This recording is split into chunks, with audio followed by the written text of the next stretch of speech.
የሚሰለቻችሁ፣ የምትረሱ፣ ተስፋ የምትቆርጡ፣ ራሳችሁን የሚያማችሁ፣ የሚደክማችሁ ከሆነ አይምሮአችሁን ማደስ አለባችሁ።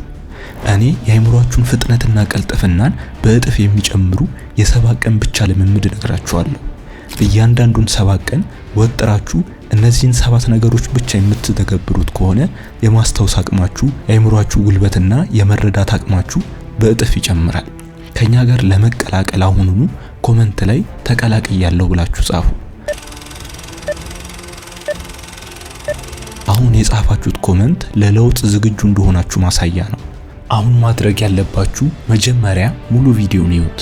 ከዛም ከሚቀጥለው ቀን ጀምሮ ቀን 1 ብላችሁ በነጋታው ቻሌንጁን ጀምሩት። ከዛ እዚህ ቪዲዮ ስር እየተመለሳችሁ ቀን 1፣ ቀን 2 እስከ ቀን 7 ድረስ የምታደርጉት ነገር ተቀምጧል። ከናንተ የሚጠበቀው ያንን መተግበር ብቻ ነው። ዛሬ እኔና እናንተ የምንጀምረው ቻሌንጅ ወሬ ሳይሆን የሚተገበር እውነት ነው። ከዚህ በፊት ጀምረን በጨረስነው የ7 ቀን ቻሌንጅ ለውጥ እንዳመጣላችሁ እናንተው ምስክር ናችሁ። አሁንም ደግሜ የምነግራችሁ ለውጥ ካላገኛችሁ መታችሁ እኔን መውቀስ ትችላላችሁ።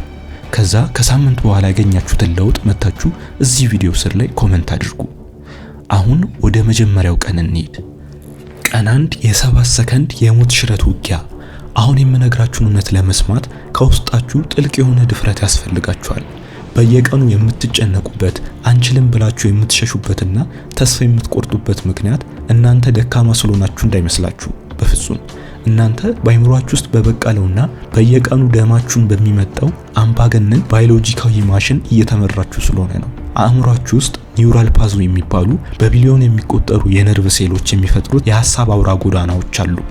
አንድን የፍርሃት ወይም የድብርት ሐሳብ ደጋግማችሁ ስታስቡት አእምሮአችሁ በእነዚህ ነርቮች መካከል እንደ ብረት የጠነከረ የኤሌክትሪክ ሰንሰለት ይሰራል። ልክ በጫካ ውስጥ ብዙ ሰው በተራመደበት መንገድ ላይ ቁጥቋጦች ጠፍተው መንገዱ እንደሚሰምጥ ሁሉ የእናንተም አሉታዊ አስተሳሰብ አእምሮአችሁ ውስጥ ያለምንም ልፋት በሰከንድ ውስጥ የሚንሸራተትበት ዋና የባርነት መንገድ ሆኗል። የነርቭ ሳይንስ ሊቃውንት እንዲህ ይላሉ፣ በአንድ ላይ የሚቀጣጠሉ ነርቮች በአንድ ላይ ይተሳሰራሉ።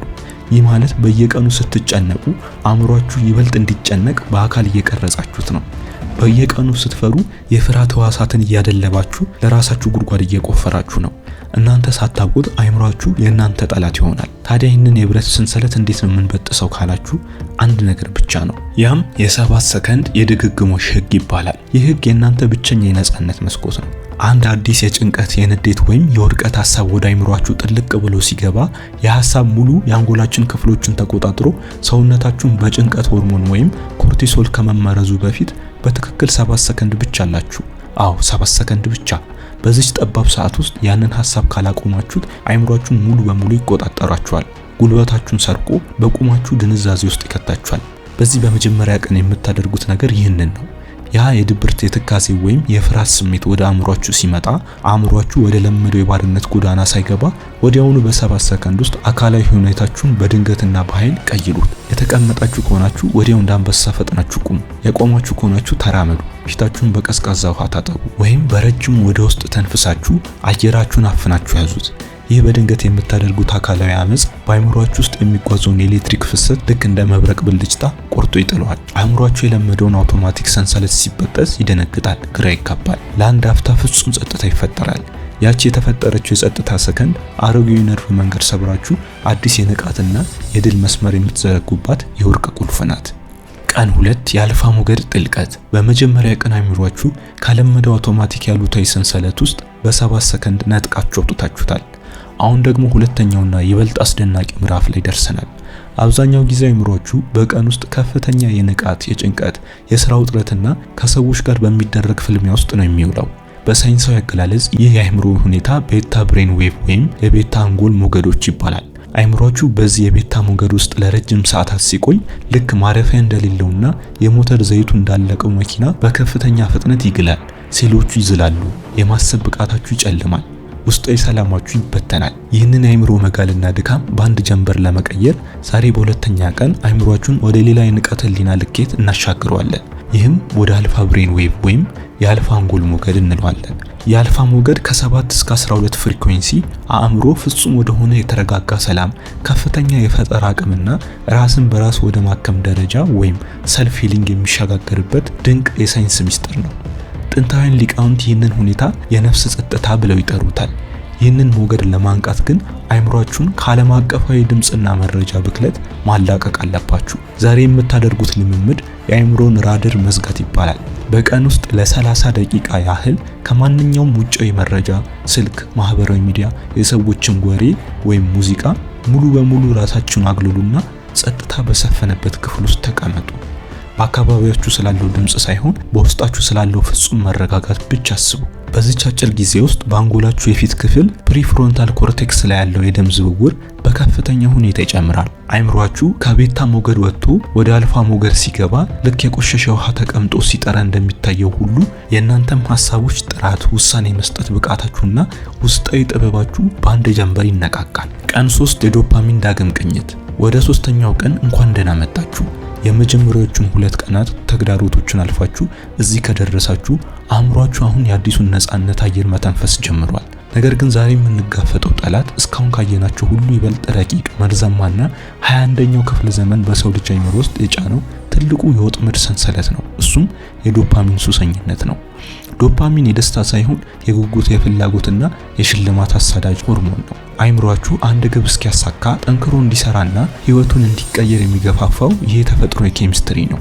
ነገር ግን ባለንበት ዓለም ውስጥ ያሉት የቢሊዮን ዶላር ቴክኖሎጂ ኩባንያዎች ይህንን የእናንተን ውድ ሆርሞን ሙሉ በሙሉ ሰርቀውታል። ስልካችሁን በከፈታችሁ ቁጥር፣ ማህበራዊ ሚዲያ ላይ ወደ ታች ባሰባችሁ ቁጥር፣ አጭር የቪዲዮ ምስል በተመለከታችሁ ቁጥር ወይም አዲስ ላይክ ምልክት ባያችሁ ቁጥር አይምሯችሁ በጣም ፈጣንና አነስተኛና ሰው ሰራሽ የሆነ ዶፓሚን እጥበት ያገኛል። ይህ ምን አይነት ጥፋት በአይምሯችሁ ውስጥ እያመጣ እንደሆነ ታውቃላችሁ? አይምሯችሁ በዚህ ፈጣን ርካሽ ደስታ ይለምድና ሙሉ በሙሉ ይደነዝዛል። ልክ እንደ አደንዛዥ ሱሰኛ በትንሽ መጠን መርካት አቁሞ ከፍተኛ መጠን እንደሚፈልግ ሁሉ የእናንተ አእምሮ በትንሽ ዲጂታል ማነቃቂያዎች ይናፍቃል።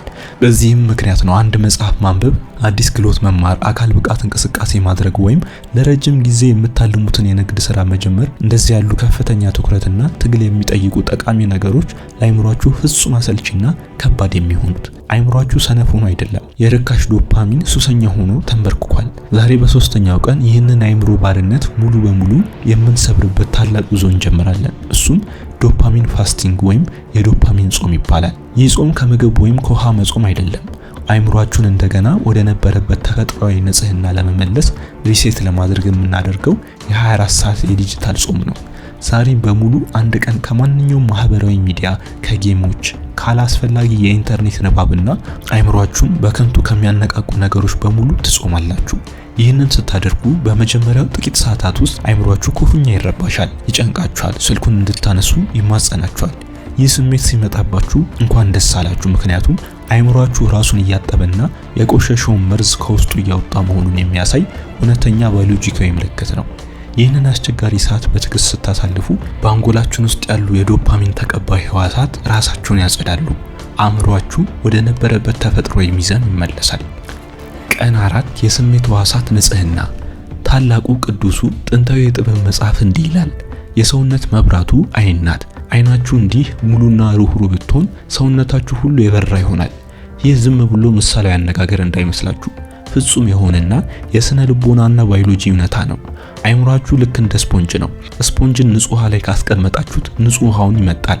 የቆሸሸ ውሃ ላይ ካስቀመጣችሁት ግን የቆሸሸ ውሃ ይመጣል። አይምሯችሁን በተመሳሳይ ሁኔታ በየቀኑ በአይናችሁ የምታዩት፣ በጆሮአችሁ የምትሰሙትና በዙሪያችሁ የምታስተውሉት መረጃ ሁሉ ያለምንም ማጣሪያ በቀጥታ ወደ ንዑስ ህሊናችሁ ይወርዳል። ልብ በሉ፣ በየቀኑ የምትውሉበት አካባቢ በሐሜት፣ በፖለቲካ ንትርክ፣ በሰዎች ውድቀት፣ በፍርሃትና ባሉታዊ ዜናዎች የተሞላ ከሆነ አይምሯችሁ የቱንም ያህል ቢጥር ንጹህና ጠንካራ ሊሆን አይችልም። ምክንያቱም ወደ ማሽኑ የምታስገቡት ጥሬ ዕቃ ወይም ዳታ የበሰበሰ ስለሆነ እናንተ ሳታውቁት በየቀኑ በስሜት ህዋሳታችሁ የምታስገቡት መርዝ ህልማችሁን እየገደለው ነው። እና ዛሬ ለ24 ሰዓት እያንዳንዷን የስሜት ህዋሳታችሁን በር በጥብቅ ትቆልፋላችሁ። ህጉ ፍጹም በጣም ቀላል ግን ፍጹም የሆነ የዲሲፕሊን ኃይል ይጠይቃል። አንደኛ፣ ጆሮአችሁን ጠብቁ። የሰዎችን ወቀሳ፣ ሐሜትና ተስፋ አስቆራጭ ወሬዎችን ጨርሶ አትስሙ።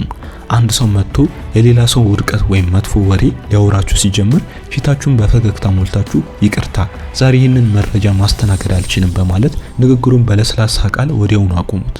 ሌላኛው አይናችሁን ጠብቁ። ዛሬ በማህበራዊ ሚዲያ ሆነ በቴሌቪዥን ምንም አይነት አሰቃቂ ዜና፣ የሰዎች ንትርክና አላስፈላጊ የፎቶና የቪዲዮ ውርጅብኝ አትመልከቱ። ሌላኛው ደግሞ አንደበታችሁን ጠብቁ። ዛሬ ከናንተ አንደበት ምንም አይነት ቅሬታ፣ አማራሪ ቃል ወይም ሰውን ዝቅ የሚያደርግ ንግግር እንዳይወጣ ተቆጣጠሩት። ተፈጥሮን ተመልከቱ። ጸጥ ያለና ህሊናን የሚያነቃቃ መንፈሳዊ ወይም ስነ ልቦናዊ ትምህርት ብቻ ስሙ። ቀን 5 የምስጋና የኬሚስትሪ ለውጥ። እንኳን ወደ 5ኛው ቀን በሰላም መጣችሁ። ዛሬ በአንጎላችሁ ውስጥ እውነተኛ የሆርሞን ማዕበል የምንፈጥርበት፣ ያስተሳሰባችሁን አቅጣጫ ከድህነትና ከእጥረት ወደ ዘላቂ ስኬትና ጥጋብ የምንቀይርበት ታላቅ ቀን ላይ ደርሰናል። እሱም የምስጋና ኬሚስትሪ ለውጥ ይባላል። አብዛኛው ሰው ምስጋናን ዝም ብሎ እንደ መልካም ስነ ምግባር ወይም ደግሞ ደካማ የሃይማኖታዊ ግዴታ ብቻ ነው የሚያየው። ምስጋና ምን ያደርጋል ብለው የሚንቁ ብዙ ናቸው። ነገር ግን ዛሬ ከዛ ጀርባ ያለውን የሳይንስ ሊቃውንትን ያስደነገጠ እውነተኛ ባዮሎጂካዊ ምስጢር እነግራችኋለሁ። የሰው ልጅ አእምሮ በተፈጥሮ ሰርቫይቫል ሜካኒዝም ወይም የህልውና መከላከያ የተገጠመለት ማሽን ነው። ይህ ማለት አእምሯችሁ ሁልጊዜ በህይወታችሁ ውስጥ ያሉትን መልካም ነገሮችን ትቶ የሌሉትን አደገኛ የሆኑትንና ስጋት የሚፈጥሩትን ያልተሳኩ ነገሮችን ብቻ ቀድሞ የመፈለግና የማጉላት አባዜ ያለበት። አእምሯችሁ ሁልጊዜ የሚነግራችሁ ይሄ ጎሎሃል፣ ያ አልተሳካልም፣ እዚህ ጋር ትወርቃለህ እያለ ነው። እናንተ ሳታውቁ አእምሯችሁ በየቀኑ የጥረትና የፍርሃት መነጽር አላብሷችኋል። ነገር ግን በዘመናዊ የነርቭ ሳይንስ ወይም ኒውሮ ሳይንስ የተረጋገጠ አንድ አስገራሚ ተአምር አለ። አንድ ሰው ከተራ የቃላት ጨዋታ ባለፈ ከልቡ ጥልቅ የሆነ የምስጋና ስሜት ውስጥ ሲገባ አንጎሉ ወዲያውኑ ኮርቲሶል የተባለውን የመርዛማ ጭንቀት ሆርሞን ማምረት ያቆማል። ሙሉ በሙሉ ይገለዋል። በምትኩ አንጎላችሁ ኦክሲቶሲን፣ የፍቅርና የውስጥ የእርካታ ሆርሞን የተባሉን ድንቅ የተፈጥሮ ኬሚካሎች በከፍተኛ መጠን ወደ ደማችሁ መፍሰስ ይጀምራሉ። ይህ ማለት ምስጋና ዝም ብሎ ሐሳብ አይደለም፣ በአንጎላችሁ ውስጥ የሚሄድ እውነተኛ የኬሚስትሪ ለውጥ ነው። አእምሯችሁን በደስታ ሆርሞን የምታጥቡበት የኃይል ምንጭ ነው። እና ይህንን ልምምድ የምታደርጉት ዛሬ ጠዋት ከእንቅልፋችሁ ስትነሱ የመጀመሪያዎቹ 5 ደቂቃዎችና ማታ አልጋችሁ ላይ ተኝታችሁ ከመተኛታችሁ በፊት በህይወታችሁ ስላሉ 3 በጣም ጥቃቅን ነገር ግን እጅግ ውድ የሆኑ ነገሮችን በጥልቀት አስቡ። ዝም ብላችሁ በቃል አመሰግናለሁ በማለት ብቻ እንዲያልፍ። ያ ነገር ዛሬ ጠዋት ከናንተ ላይ ቢወሰድ ኖሮ ህይወታችሁ ምን ያህል ጨለማ ውስጥ እንደሚገባ በአይነ ህሊናችሁ ተመልከቱ። ለምሳሌ የመተንፈስ አቅማችሁ ማየት መቻላችሁ ወይም አጠገባችሁ ያለው የሰው ፈገግታ፣ ያ ነገር ስላላችሁ የሚሰማችሁ እውነተኛ የደህንነትና የደስታ ስሜት በሰውነታችሁ ውስጥ እስኪሰራጭና ልባችሁ እስኪሞቅ ድረስ ከልብ አመስግኑ። ይህንን ልምምድ ስታደርጉ በአንጎላችሁ ውስጥ ያለው የድሮ የእጥረት መነጽር ተሰባብሮ ይርቃል። ቀን 6 የንዑስ ህሊና ፈና። እስካሁን ያደረግናቸው ልምምዶች በሙሉ ይህንን 6ኛውን ቀን ለመቀበል የተደረጉ ቅድመ ዝግጅቶች ነበሩ። ዛሬ የምነግራችሁ ሚስጥር ህይወታችሁን ሙሉ በሙሉ የመቀየር አቅም ያለው በዓለም ላይ ያሉ 1% ስኬታማ ሰዎች ብቻ በሚስጥር የሚጠቀሙበት የታላቁ አእምሮ በር ቁልፍ ነው። አእምሯችን 2 ክፍል አለው። አንደኛው ንቁ ህሊና ወይም ኮንሺየስ ማይንድ ይባላል። በቀን ውስጥ የምትከራከሩበት የምታስቡበት 5% ክፍል ሲሆን ንዑስ ህሊና ወይም ሰብኮንሺየስ ማይንድ ደግሞ 95% የሚመራው ሁሉንም የልምድ ፕሮግራሞች፣ ፍርሃቶች፣ ሱስ፣ ማንነታችሁን አከማችቶ የያዘው ግዙፍ የውስጥ ኮምፒውተራችሁ ነው። እውነታው ይህ ነው። እናንተ በንቁ ህሊናችሁ ሀብታም መሆን እፈልጋለሁ፣ ደስተኛ መሆን እፈልጋለሁ ብትሉም ንዑስ ህሊናችሁ ውስጥ የተቀመጠው አሮጌ ፕሮግራም አንተ አትችልም፣ ደሃ ነህ፣ ትፈራለህ የሚልህ ከሆነ ህይወታችሁ መቼም አይቀየርም። የ95% ንዑስ ህሊና ሁልጊዜ ያሸንፋችኋል። ታዲያ ይህንን ግዙፍ የውስጥ ኮምፒውተር ሰብሮ አዲስ የስኬት ፕሮግራም መጫን እንዴት ይቻላል? በቀን ውስጥ በጣም አስቸጋሪ ነው። ምክንያቱም ንቁ ህሊናችሁ እንደ ክፉ ዘበኛ በር ላይ ቆሞ አዲስ ሐሳብ እንዳይገባ ይከላከላል። ነገር ግን ያ ዘበኛ ራሱን ስቶ የሚተኛበትና የንዑስ ህሊናችሁ የብረት በር ፍጹም ክፍት የሆነበት 2 ወርቅ ሰዓታት አሉ። እሱም ከመተኛታችሁ ልክ እንደነቃችሁ ያሉት የመጀመሪያዎቹ 10 ደቂቃዎችና ማታ ወደ ጥልቅ እንቅልፍ ከመሄዳችሁ በፊት ያለው የመጨረሻዎቹ 10 ደቂቃዎች ናቸው። በእነዚህ ወሳኝ ደቂቃዎች ውስጥ የአንጎላችሁ የኤሌክትሪክ ሞገድ ፍጥነት ይቀንሳል። አእምሯችሁ ቴታ ብሬን ዌቭ ወይም የቴታ አንጎል ሞገድ ወደሚባለው የንቃተ ህሊና ሽግግር ውስጥ የሳይንሳዊ ሰመመን ደረጃ ውስጥ ይገባል። በዚህ ሰዓት ንዑስ ህሊናችሁ ልክ እንደ አዲስ ስልክ ፎርማት ሆኖ አዲስ መመሪያ ለመቀበል ዝግጁ ነው። ዛሬ በስድስተኛ ቀን የምንፈጸመው ታላቅ ስልት ሰብኮንሺየስ ኮዲንግ ወይም የንዑስ ህሊና ኮድ ሽግግር ይባላል። ማድረግ ያለባችሁ ዛሬ ማታ አልጋችሁ ላይ ስትተኙ አይኖቻችሁ እየከበዱ ወደ እንቅልፍ እየሄዳችሁ እያለ ስልካችሁን ጨርሱ አትንኩ። የትኛውም ዲጂታል ብርሃን አትመልከቱ። አይምሯችሁ ወደ ቴታ ሰመመን ሲገባ መሆን የምትፈልጉትን ታላቅ ማንነት፣ ማሳካት የምትፈልጉትን የገንዘብ፣ የጤና ወይም የደስታ ህልም ልክ አሁን በእጃችሁ እንዳለና እንደተሳካ አድርጋችሁ በአይነ ህሊናችሁ ተመልከቱ። ዝም ብሎ ማየት ብቻ አይደለም። ያ የተሳካለት ስሪታችሁ የሚሰማውን ኩራት፣ ነፃነትና ጥልቅ እርካታ በሰውነታችሁ ውስጥ እያጣጣማችሁ ያንን ምስል ይዛችሁ ወደ እንቅልፍ ግቡ። ጠዋት ላይ ደግሞ ስትነሱ አይኖቻችሁ እንደተከፈተ አእምሯችሁ አሁንም በቴታ ሞገድ ውስጥ ነው ያለው። ከመኝታችሁ ከመነሳታችሁ ወይም ስልካችሁን ከመንካታችሁ በፊት የመጀመሪያው ሐሳባችሁ ያ ማታ ያያችሁት የስኬት ምስል ይሁን። እኔ ብቁ ነኝ፣ እኔ ህይወት መሪ ነኝ፣ ዛሬ አስደናቂ ቀን ነው የሚለውን አዲስ ኮድ ወደ ክፍቱ ንዑስ ህሊናችሁ አስገቡት። ቀን 7 ዳግም መወለድ። እንኳን ደስ አላችሁ። ዛሬ 7ኛው ቀን ነው። ባለፉት 6 ቀናት በአይምሯችሁ ላይ ያደረጋችሁት ሳይንሳዊና መንፈሳዊ ዘመቻ ዛሬ ፍሬ የሚያፈራበት የአሮጌው ማንነታችሁ ፍርስራሽ ወድቆ አዲሱ መለኮታዊ ማንነታችሁ በይፋ የሚወለድበት ታላቅ የፍጻሜ ምዕራፍ ላይ ደርሳችኋል። ይህ 7ኛ ቀን በጥንታውያን ጥበቦችና በመንፈሳዊ ዓለም ውስጥ ፍጹም የሆነ የተፈጥሮ ውህደት ማጠናቀቂያ ምስጢራዊ ቁጥር ነው። ፍጥረት ሁሉ በ6 ቀናት ተሰርቶ በ7ኛው ቀን አርፏል። እረፍት ማለት ግን ዝም ብሎ መተኛት ወይም ስራ መፍታት ማለት አይደለም። እረፍት ማለት የሰራችሁትን ስራ ፍሬ ማመን፣ በፈጠራችሁት አዲስ ማንነት ላይ ፍጹም እምነት መጣል ነው። በውስጣዊ ኃይላችሁ ላይ ተደግፋችሁ ፍጹም ሰላም ማግኘት ማለት ነው። ባለፉት 6 ቀናት በአይምሯችሁ ውስጥ ምን አይነት ታምር እንደፈጠራችሁ ታውቃላችሁ? በአይምሯችሁ ውስጥ የነበሩት ያሉታዊና የጭንቀት የነርቭ ስልቶችን ሰብራችኋል። አእምሯችሁን በአልፋ ሞገድ አጥባችሁ ወደ ጥልቅ ሰላም አምጥታችሁታል። ከዲጂታልና ከርካሽ የዶፓሚን ባዶነት ነፃ አውጥታችሁታል። የስሜት ህዋሳታችሁን አጥረታችሁ የአይምሯችሁን በር በብረት ቆልፋችኋል። በምስጋና ሆርሞኖች የአይምሯችሁን ኬሚስትሪ ወደ ተትረፈረፈ ህይወት ቀይራችኋል። እና ትላንት ማታ ቴታ ሰመመንን ወደ ንዑስ ህሊናችሁ አዲሱ የስኬትና የድል ኮድ ጭናችኋል።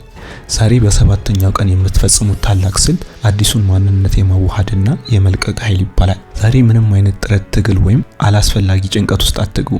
ዛሬ አይምሯችሁን ፍጹም በሆነ እረፍትና ምስጋና ውስጥ አቆዩት። አሮጌው፣ ተሳቢውና ተጨናቂው፣ ፈሪውና በዓለም ጫጫታ ይነዳ የነበረው ማንነታችሁ ሙሉ በሙሉ መሞቱን እመኑ። ዛሬ ራሳችሁን በመስዋዕትነት ስትመለከቱ እንደ አዲስ የተወለደ ሙሉ ኃይል ያለው የአይምሮና የህይወቱ ሙሉ ሉዓላዊ ንጉስ የሆነ ፍጡር እንደሆናችሁ ይዩት። ውድ የዚህ ቻናል ቤተሰቦች፣ ይህ የ7 ቀን ጉዞ ቀላል አልነበረም። አሮጌው አይምሯችሁ በለመደው የባርነትና የፍርሃት ቀጠና ውስጥ ሊያስቀራችሁ ክፉኛ ታግሏል። ነገር ግን እናንተ አልተንበረከካችሁም። የ7 ቀኑን ሳይንሳዊና መንፈሳዊ መንገድ በትክክል ተራምዳችሁታል። የጥበብ መጽሐፍ እንደሚለው በልባችሁ መታደስ ተለውጡ እንጂ ይህንን ዓለም አትምሰሉ። አይምሯችሁን ሳታድሱ ህይወታችሁን መለወጥ አትችሉም። ዛሬ ግን እናንተ አእምሯችሁን አድሳችኋል። ስለዚህ ህይወታችሁ ለመለወጥ መገደዱ የማይቀር እውነታ ነው። ይህንን የ7 ቀን ታላቅ የለውጥ ፈተና በተሳካ ሁኔታ ያጠናቀቃችሁ ጀግኖች አዲስ ማንነታችሁ ምን እንደሚመስልና ምን አይነት የውስጥ ሰላም እንደተሰማችሁ አሁኑኑ ኮሜንት ላይ አጋሩኝ። ይህ ቪዲዮ ህይወታችሁ እንዲቀየር ለምትፈልጓቸው ሰዎች ሁሉ ሼር አድርጉላቸው። ለዚህ ቻናል አዲስ የሆናችሁ ሰብስክራይብ በማድረግ የዚህ ድንቅ ታላቅ ቻናል ቤተሰቦች እንድትሆኑ በክብር ጋብዛችኋለሁ። በሚቀጥለው እጅግ ጥልቅና ህይወት ቀያሪ ቪዲዮ እስከምንገናኝ ድረስ አዲሱን የታደሰ አይምሯችሁን በንቃት ጠብቁ። መልካም ጊዜ፣ ጥሩ ህይወት ለፍጥረታት ሁሉ እንዲሆን እንመኛለን። ከኤሊሁስ